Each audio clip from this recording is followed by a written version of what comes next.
Hello guys. Today I wanted to review a general chemistry textbook for college students.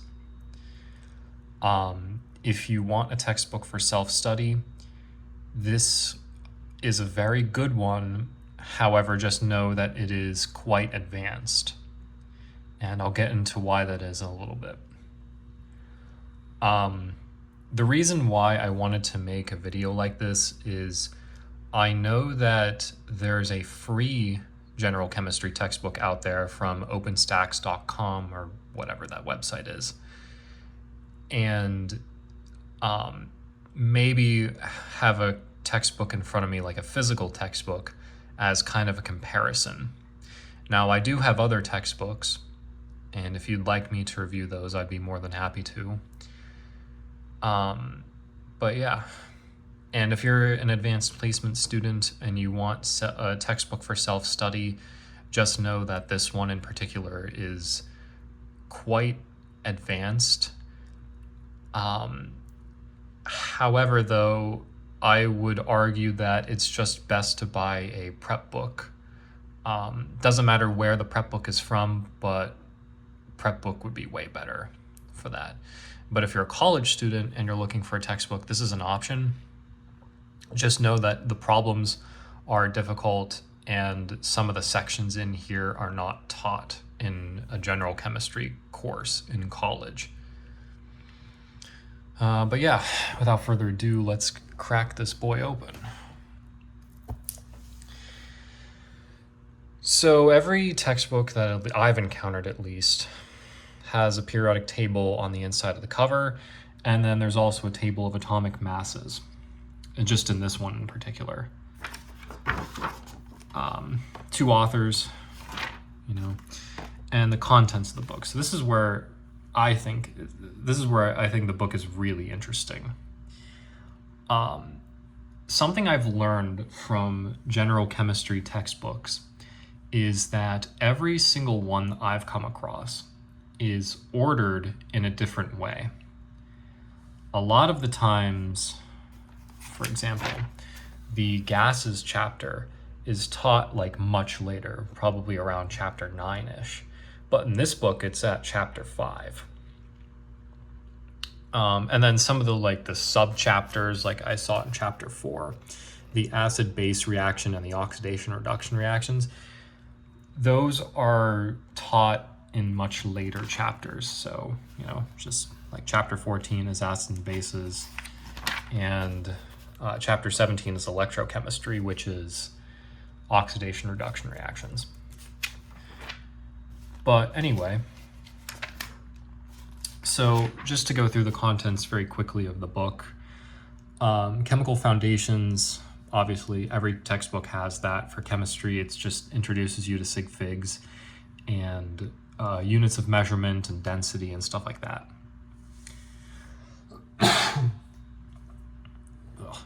Unedited. I'm not editing this, so you're going to hear me cough.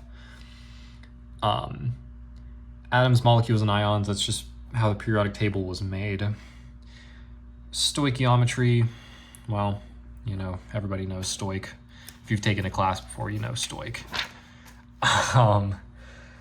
Yeah, you have types of chemical reactions and solution stoichiometry. Important stuff. It just gives you a general overview of the different kinds of chemical reactions that there are, but it doesn't go super in depth, which is nice.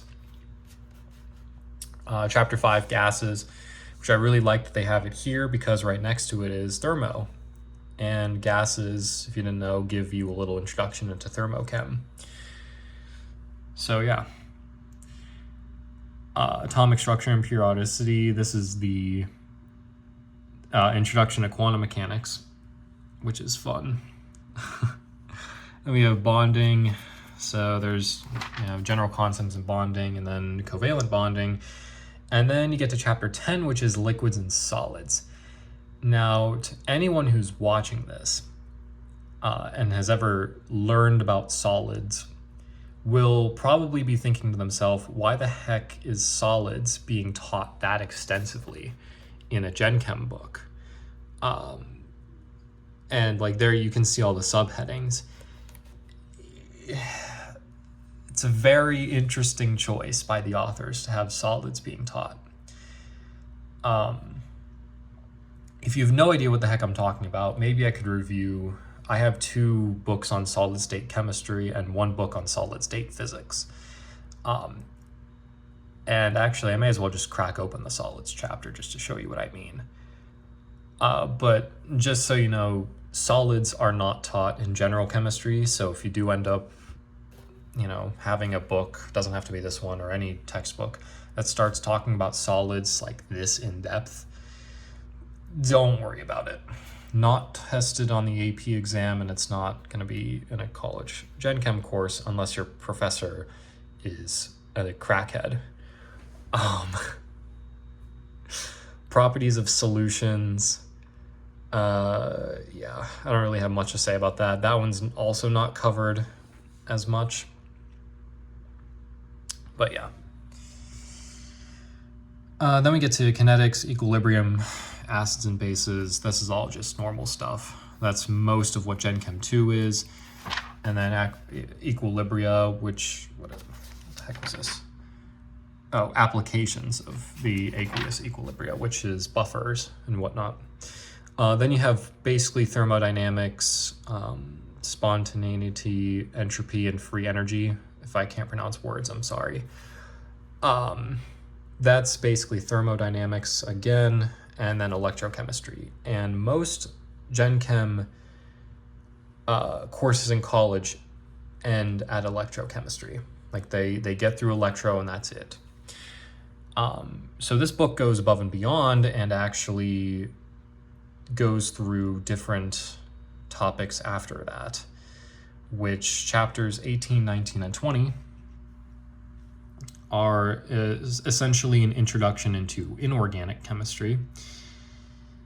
The chapter 21, and chapter 21 actually, because that's radiochemistry, so that's also a part of inorganic. So 18, 19, 20, 21 is all inorganic. And then 22 is organic, and chapter 23 is biochem. And then you have a bunch of other stuff, right? And yeah, now I'm gonna go see if I can go find some problems in the book to show you what I mean by the problems are a little bit complicated.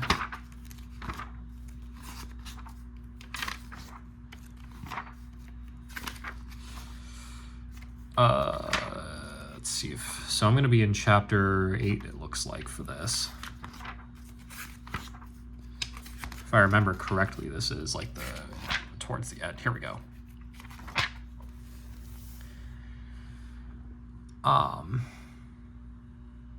Yeah, I'll just put it on and you guys can pause and just take a look here. These ones actually don't look too bad. Yeah, actually, I'll do that. These ones actually don't look too bad. But we also have like a little bit of organic in there, or actually that's biochem.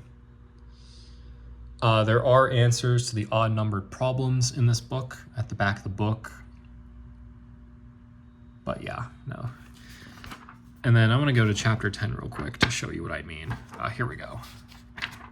So like they start talking about this and whatnot.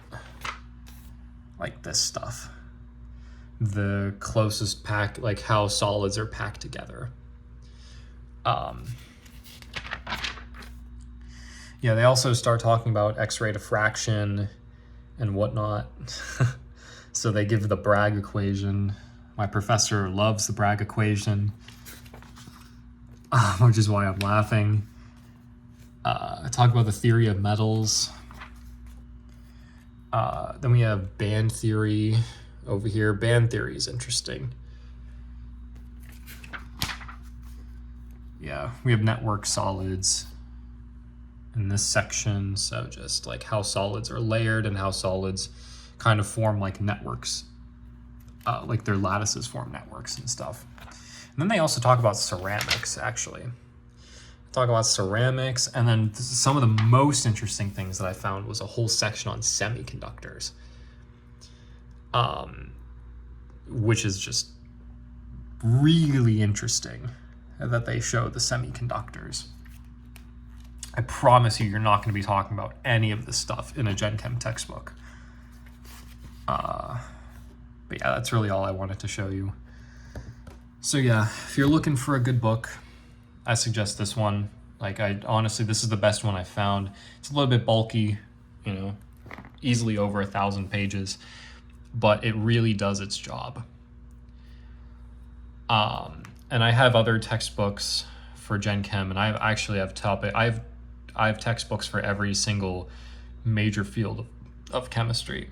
So if you'd like me to do little flip throughs of those, I wouldn't mind doing them. I might just do them anyway. But yeah, thanks for watching.